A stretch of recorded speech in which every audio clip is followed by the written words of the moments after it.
Hi and welcome to the Trading Bell. Now, I'm sure when you see this orange color, it signifies a brand that probably you have interacted with, if not so yet. We're talking about Naivas. Rings a bell? Absolutely. And they're right here on the Trading Bell to just appreciate the journey and what they're doing, because this is a retail that has really crossed the mark and has really achieved numbers that we have not seen in this country before. And the conversation is going to be involving about three gentlemen who have been part and parcel of this build up to the conversation about the retail supermarket. And first, I'll be speaking to the Chief Operations, and that's none other than Peter Mokuha, to just help us understand the journey. Peter, welcome to the show. Thank you for having me. Yes, it's good to have you here, and thank you so much for welcoming us. As I've said, this is a brand that is synonymous, especially in some of the communities. When you go around, we've seen you coming in there, and just wanted our viewers to appreciate the journey of Naivas. All I know is my small story of a place called Rongai, and I know there are many Rongais, but you'll be able to explain to us that story. Please help us understand it. Well, thank you. And the journey has been incredible. Yeah. And I would say I'm probably not the right person to give that full story, but I've been lucky enough to be involved in it since inception. Yeah. Like you rightly said, Naivas was started in Rongai, just a small town from Nakuru, by four siblings. They were just trying to make their living better. Yeah. But they had a vision of growing this company beyond Nakuru. Yeah. So I would say at first it was a real struggle for them to get out of the village store. It was a very small store, less than I would say 1,000 square feet store. But they worked hard through a lot of discipline, through a lot of struggle, through a lot of commitment to continue growing the business. They had a vision to bring the business to where it is today. Yeah. And I think the business started in 1994, and we opened our second store in 1996 in Naivas. And I think that's where the name Naivas comes from. We used to be known as Naivas self-service stores before rebranding to Naivas. The journey was tough because by then we could not even get credit from suppliers. We could not buy directly from manufacturers. So we had to buy through from middlemen. Of course, margins are different, costs are high, but through the trust, through the honesty, through the integrity that we kept, the founders kept, we were able to be trusted, and people started giving us credit. And in the year 2001, that's when we opened our first store. By then there were giants in the industry. We were nothing in Nairobi when we know the giants. Yes. In Ronangala. And again, it was a real struggle. Because getting locations, we were not the preferred retailer to get a location. Of course, there were bigger players. So expanding then was quite difficult. But we persevered, I think, through the focus, again, through the dedication of the founders. We were able to push on. We opened our third store in Machakos town. And I think that's where we really saw, or we really changed or how we were planning to expand. Because there was a lot of learnings in Nairobi. The cost of doing business in Nairobi is quite high. That means your margins are very small. Like in retail, it's all about margins and volume. But when we went to Machakos, we realized, the people are underserved in some of these small towns. People are being exploited. Pricing and that. And that's how we changed our focus and started venturing in these small towns. The likes of Machakos, Eldoret, and all that. And to sum it up, I think today we have around 109 stores. Wow. It has been an incredible journey. Nobody else has hit 100 back, right? I don't think so. I think we are the first retailer in Kenya to pass the 100 mark. But like I said, it has come through a lot of trust. So I think what has assisted us in this journey is the values our founders had. One, they were very conservative also when it came to expanding. We had to get it right. We had to use our own resources. We had to partner with suppliers and keep our word. So that integrity and honesty is what kept us going. And if you remember, I think in the year 2019, we had our first partnership from outside, and that shows the trust that people have in the brand. And I think the year 2020 also had our second partner coming in, and again that also stems the trust that people have in a brand. Lovely, and I appreciate that journey. When you've mentioned a few of the towns and looking at, this is 3 decades and going. I mean, when you mentioned the year, it's incredible, really. And I wanted to ask you, so what's sort of like the expansion kind of plan? What are you looking at? Because you seem unstoppable now. Once you hit the 100 mark now, you're already going. I'm sure there are many other plans that you have in mind. Yeah, and like we always say, 100 is just a number. For us, what is important is creating a sustainable business. And it's not about growing the number of branches. It's about making sure that the real estate that we have right now, is it working for us? Are we able to meet the promises that we've kept for our suppliers? Are we carrying along the staff that we have? Are we growing them? I think those elements are what matters. It's not about the number of branches. Of course, retail, you can only grow by expansion, by the numbers, organic, so it's also important. But I think making the model sustainable is what really matters for us. Excellent. I know I didn't prepare you for this, but I'm curious to know, because when I was walking in, I saw pictures, I think, of probably founders and all that. I wanted to ask you, what generation are you? That generation? That generation. Yes, but like I said, lucky enough to have been involved in the business inception. So we've seen it come up, we've seen it grow, and we appreciate what other people have put in, what effort, what discipline has been put in to make what Naivas it is today. Why I asked that question is because a lot of businesses in Kenya don't survive, especially after the founders probably are not there. But looking at Naivas and looking at how it has grown to where it is, and looking at you guys ensuring that this vision keeps growing and really empowering very many Kenyans like you're doing, there could be some lessons. What's the one lesson you can tell anybody who's watching and has a business and is wondering, succession, those kind of things, what would you say? I think a few things I've learned, I think is, and especially in retail, it's getting the basics right. And basics for us is something like allocation. Do you have the right allocation? Basic is like, do you have the right products on the shelf? Do you have the right pricing on the shelf? Do you have the right quality on the shelf? Those are main basics that customers are looking at. Get them. And as a company, we're very customer centric. We'll continue being that, making sure that we are providing value, the best value in the country. And we hope by doing that, we'll continue cementing our position as a number one and continue growing. Makes sense. Yes. As I come to a close of this conversation with you, before I transition to the next speaker, I wanted to ask you about your personal vision. When you sleep and in your moments, 10 years from now, 5 years from now, where do you see Naivas? I see Naivas, of course, having expanded beyond the 200 store. Wow.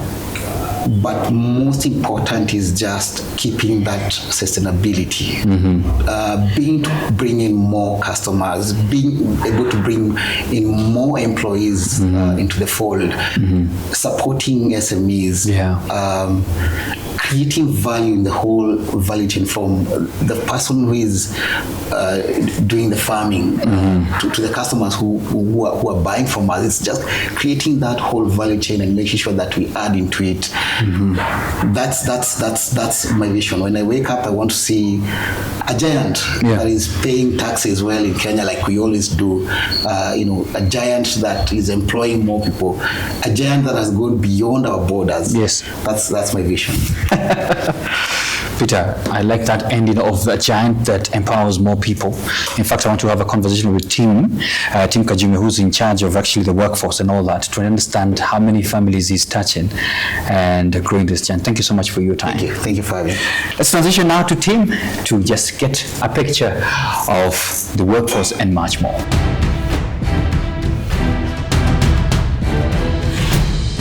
Well, Tim Kajume is here. How are you, Tim? Fine, thank you. It's good to meet you. Likewise, welcome to Naivas. And our choice of stage, and thank you so much for the welcome, has a lot of trophies. First, I actually want to start from there.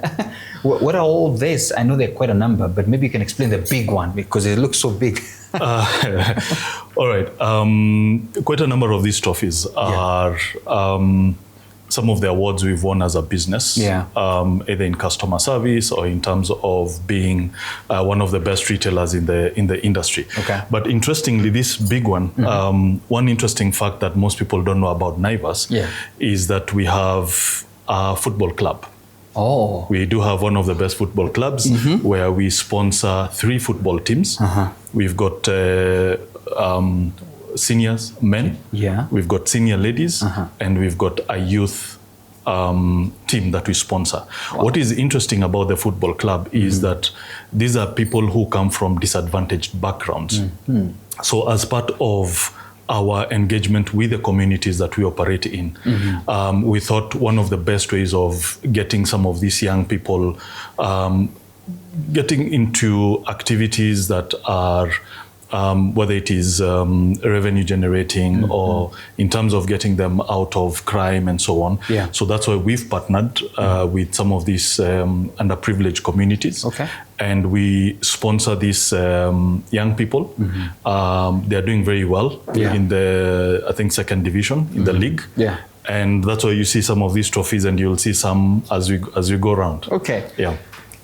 Speaking earlier on about the journey of Naivas and looking at the branches you have, I tend to believe that I'll be right to say you're one of the largest employers in the country. And I wanted to ask you, what are the numbers like so we can appreciate that? Yes, we are one of the largest private employers in the country. We currently have a permanent staff complement of 12,000. 12,000 employees. Wow. Those are full-time employees. Once in a while during the heavy trading periods, that number could slightly go up. Wow, that's a big number to manage. And I just wanted to ask you, how are you ensuring that all these employees that you have are really operating well, because you're in charge of their welfare, and that they still feel motivated, that they are upscaling to ensure that you're still competitive in the industry? And the fact that you're still growing in terms of retail numbers, I just came to learn that you've already hit the 100 mark plus now. Yes, that's correct. How are you doing to operate this? Because this is not a small number. So here at Naivas, we don't believe in giving jobs. We believe in giving opportunities. So when you come on board Naivas, we give you an opportunity to grow your career. And that's the culture that we try to inculcate in our employees. So when they come, they know this is an opportunity for me to build myself, to build my career. Because when you look at most of the employees that we engage, most of them are actually coming in either as their first jobs or they are pretty young within the industry. So they come and we take a lot of time to develop them, mentor them, coach them, and grow them within the ranks. So we have actually a full-fledged learning and development department, which happens to fall under my scope. And what we basically do is we run programs from day one when somebody joins Naivas based on the role that they have joined, they almost know very well what their career path is going to be. Okay. And we do a lot of in-house training. We also do a lot of external training using external facilitators. And we also do a lot of professional upskilling for our staff. Okay. And in terms of career opportunities, it's interesting because the bulk of our employees, as Peter said earlier, he's been part of the journey since the beginning of Naivas. And that's the story of most employees. So most employees begin and grow within the ranks. Most of the people we have, either at management level, senior management levels, are people who have grown with the business. They joined in when they were pretty young. They've been trained. They've gone ahead to get opportunities to grow within the business. But at the end of the day, as I said, it's giving them opportunities. So what they do with the opportunities is up to them in terms of performance, in terms of hard work, in terms of initiative, and so on. So we basically give them that platform to grow their careers. I love that. Opportunities.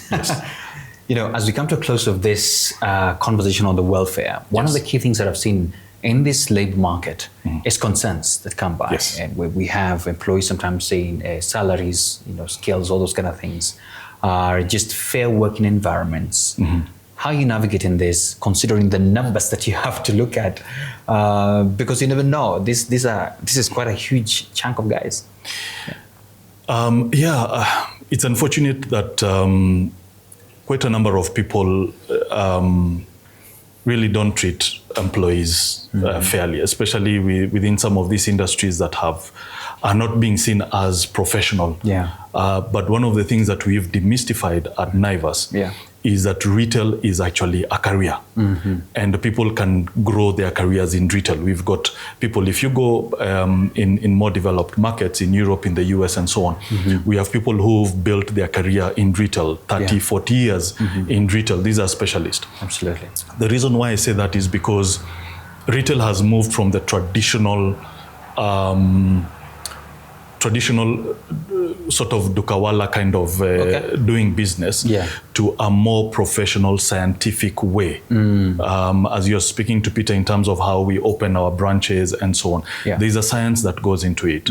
And what that means is the kind of employees and the kind of skills that we now need in retail are people who are very well skilled, not only in marketing. We are also talking about supply chain. We are talking about HR. We are talking about finance. We are talking about data analysts.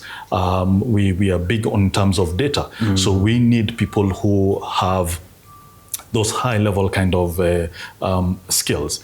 So now coming back to what we do at Naivas, number one, we always operate above what would be called the minimum in every aspect in terms of regulation. Let's talk about remuneration. We don't offer minimum wage. We actually offer above living wage. You know, there's a difference. So we ensure that our employees are over and above what the minimum standard is set. When you look at things like working hours, we are actually operating within what the law says. Our employees don't work beyond 45 hours in a week. And anything over and above that, then they get to enjoy overtime, which is also a benefit that most of our employees get to appreciate. Now, talking about benefits, I think with this industry, we've got some of the best benefits that we can offer. Our MD and within the EXCO team, we believe the success of this business is because of our employees. I'll give you a couple of examples. We do offer comprehensive medical cover for our employees, both in and outpatient, and for them and their families. The 12,000. The 12,000 employees, yes. We offer things like staff meals. We actually offer the 12,000 employees. They get to enjoy breakfast, lunch, and dinner depending on their shift. All right. We offer things like insurance. We actually offer very good performance incentives. These come in the form of Employee of the Month. We do a lot of recognition for our employees. At the end of the year, depending on how the business has performed. We do offer performance bonuses for our employees. Yeah. Our MD is big on what he calls staff mbuzi. Yeah, you've seen in the past, Naivas is known for... A lot of mbuzi, yes. Yes, being generous with mbuzi. So that also extends to our employees, also based on performance. Lovely. That also comes in the form of a shopping voucher, which we give to our employees at the end of the year. Last year, we gave an average of 10,000 shillings per employee. Wow. So we do believe in partnering with our employees. As I said, it's an opportunity, and we do partner with our employees. Yeah. We also have other welfare, employee wellness programs. Yeah. We've partnered with one of the best counseling service providers in the country to offer that service for mental wellness, and a platform where our employees can actually go and be able to talk to somebody in case they feel the need to. We do quite a bit of CSR, where our employees also partner with the communities around them, and we do CSR, and as I said, about the football team, and so on. So we do believe that as an employer, as was earlier said, it's taking care of our employees also in a sustainable way. Wow. Because we believe if we are going to grow beyond where we are right now, it is our employees who are going to get us there. Wow, lovely. Yes. Finally, when you talked about offering lunch, some of the crew guys who shoot in here were smiling. I think they want to come and work for you. But anyway, I think in the closing, 5 years from now, looking at such workforce already, yes, what are you looking at? Numbers growth? Because in fact, this is the direct employees you have, yes, which has a lot of indirect ones as well. You see, in Kenya, we say for every employed person, you are actually supporting another 5 people. Whoa. Now, you can see the impact that that has.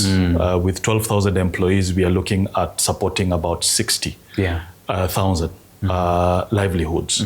That is without looking at the value chain when it comes to our local sourcing. So I believe as a business, we are impacting roughly close to 500,000 Kenyans on a daily basis. Now, where do I see us 5 years from now, especially in terms of employees? Yes. Depending on the growth, which we do have some ambitious plans in terms of growth, definitely that number is going to have gone up quite considerably. And we do believe that we want to be one of the market leaders when it comes to retail, in terms of also being an employer of choice, and being able to have employees who can look at Naivas as their employer, or rather their partner, if I may put it that way.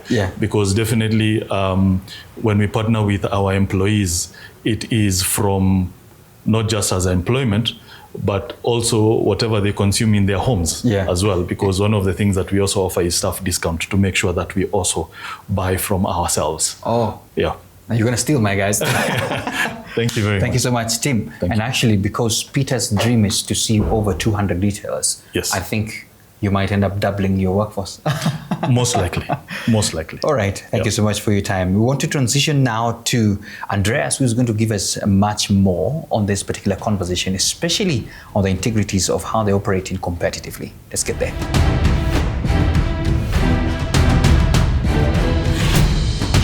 Joining me now is Andreas, and he's the Chief of Strategy. He's going to tell us a little bit more about what are their plans and what are they doing to actually keep themselves where they are, still number one with numbers of retail shops. Thank you so much, and glad to see you again. Thank you for having me. Excellent.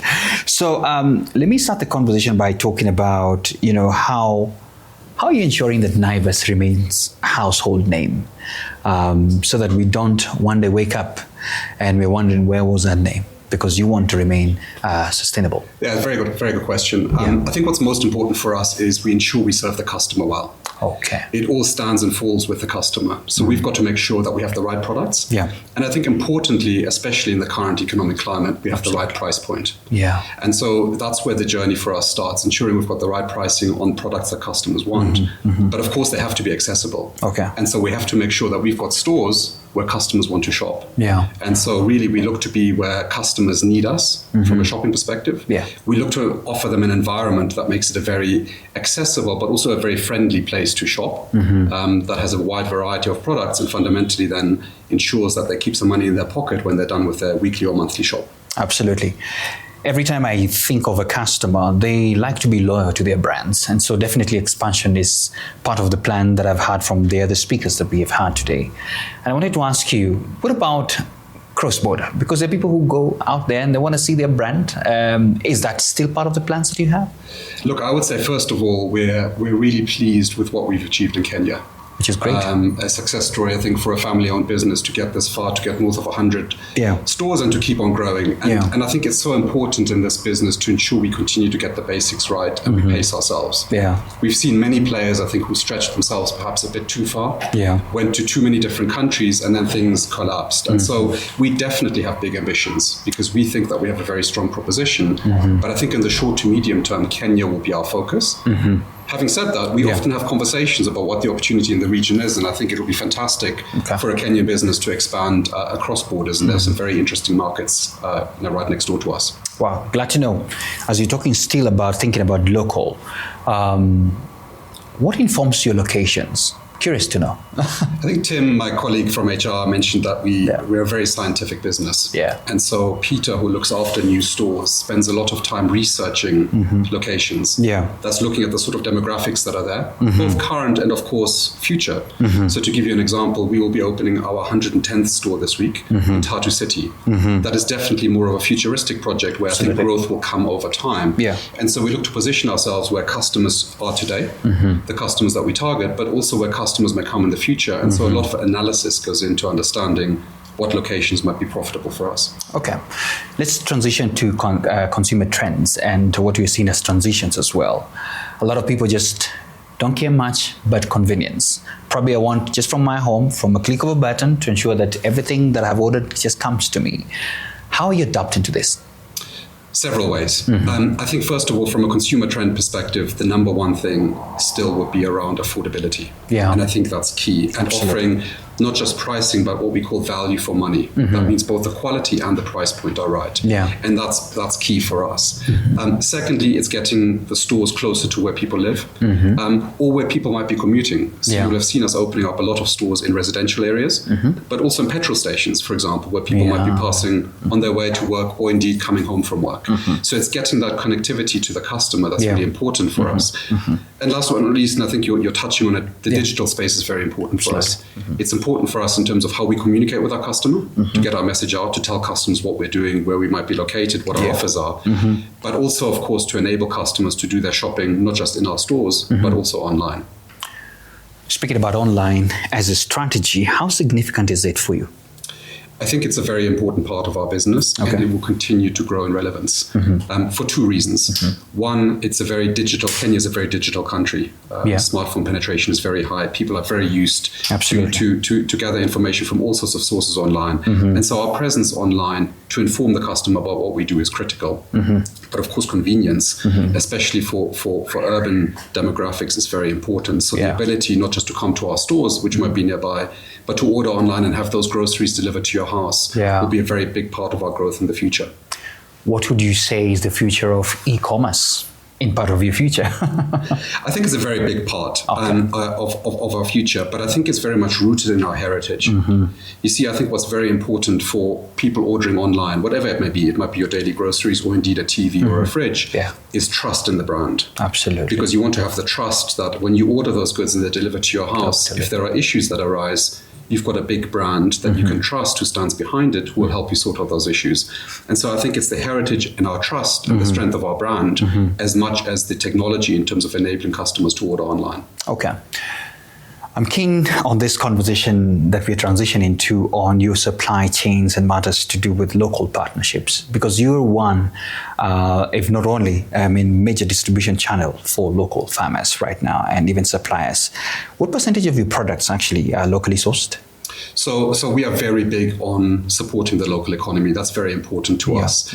Over 80% of what we sell is locally sourced. Wow.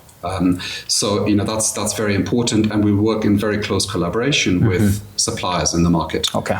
We're very important for them, they're very important for us, so it's a very symbiotic relationship. Okay. You mentioned farmers. Yes. We have over 200 suppliers to our fruit and vegetable department. Wow. Those are suppliers, but of course they have farms behind them, and our estimate is, of course we can't track this accurately, that there are over 5,000 farms that are supplying those suppliers, which end up on our grocery shelves. Yeah. Tim mentioned earlier the impact that we have in terms of livelihoods that we support, but you can see just from that fact there is a very big impact that we have even with small-scale farmers who end up supplying to our stores. The conversation just in Marta's economy is that if we empower SMEs and even local manufacturers, we will achieve what we have not achieved in this country. And you are a key player in that, because when they manufacture, when they produce some things, when they are SMEs doing these things, they will need your shelves so that at least they can sell. How are you empowering these SMEs and local manufacturers? So we take our role in that very seriously, because the reality is if we help local manufacturers, local suppliers, improve their capabilities to suppliers, to improve the products they offer, we will also win, because ultimately we have to ensure that what we supply is what the customer wants. We are going to launch a new program very shortly to specifically help SMEs do business with us. It's like an incubation or something? Exactly. We will be launching it soon, so I can't yet announce all of the plans, but it's going to be a very big program. And it's really designed not just to bring SMEs to us, but to help train SMEs on how do you do business with a big retailer. See, it's not just as straightforward as listing your product and it's on the shelf. We're now a very big business. We've got a very complex supply chain. We've got quite rigorous processes in terms of what we put on our shelves. And we want to help smaller businesses manage those challenges to ensure that they win with us. Okay, fair enough. Let's talk about the customers. Definitely their wallets matter a lot when it comes to purchasing power and all that. And there are many other factors in the macros like inflations that affect that. How do you support them as well? Because they would want to hear that. It's a daily battle for us. We pride ourselves on offering very good pricing. Naivas saves you money has been our tagline since inception. That's very important for us, and we take that very seriously. Peter mentioned earlier, we are a low margin business, so that struggle in terms of how we source our products, the cost base that we have with 12,000 employees, as you can imagine, is significant, and the benefits that we offer. And so it is a very, very tough task, but we work on it every day to ensure that we can give customers real value for money, but doing so sustainably. Excellent. As we come to a close, competition is definitely something that is probably part of your strategy every single day. And you are not just facing it locally, but also internationally. And I wanted to ask you how you're navigating this. I think, first of all, I would say the Kenyan retail space overall is in a much better state today than it would have been 10 years ago, when I think there were challenges. I think the second thing I would say is competition is good for us. It's good for you. It makes us better. It makes us better as a business. Of course, we would love to be the only player in the market, but the reality is competition makes us better. It keeps us on our toes. And I think actually at the moment, Kenya has a very thriving retail sector, and I think that's good for everyone. There is plenty of space to grow. And I think as long as everybody is focused on that local sustainability to ensure we support the economy, but also, of course, offering great value to our customers, then I think we can all win in the market. Absolutely. Competition is welcome. I have a question to ask you. What lessons have you learned from some of the major retailers that we had, big names that are no longer here? I think it's something Peter said earlier. Our ability to adapt to the local customer is key. And I think that's where Naivas has a very, very important role. It is grounded in the heritage of Kenyan customers. The business has grown up really understanding Kenyan customers and seeing how they've transitioned over time. And I think our ability to have that proximity to really understand what customers want is what stood the test of time for us. And I think that's the reason we've been able to grow sustainably. Finally, my final question would be about how you're navigating pricing versus profitability, because I can tell every single day, inflation, all those things, factors, how you navigating all this. The reality that we're here 35 years after founding has meant that the shareholders, the management team, have always managed that balance well. You go too far in one direction, you start to run into challenges. You go too far in the other one, and you go out of business. And so that balance in terms of ensuring that we manage our cost base, that we look for cost savings continuously that we can pass on to the customer, I think is what we've navigated very well. But it's an ongoing, as you can imagine, demand from the shareholders to ensure that not only do we open more stores, but we also ensure that from a shareholder return perspective, everybody's happy. Wow. Strategy. 5 years from now, 10 years from now, what's your vision?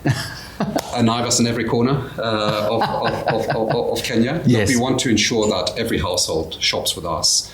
And to get there, we need to ensure we're close to the customer, physically and digitally. And we need to ensure that we have a strong proposition. And I think that's what we're setting our stall out to do. Thank you so much, Andreas. Thank you.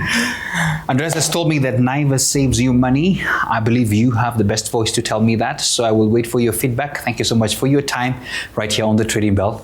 I'm going round to see what else they have in store for me. Bye-bye.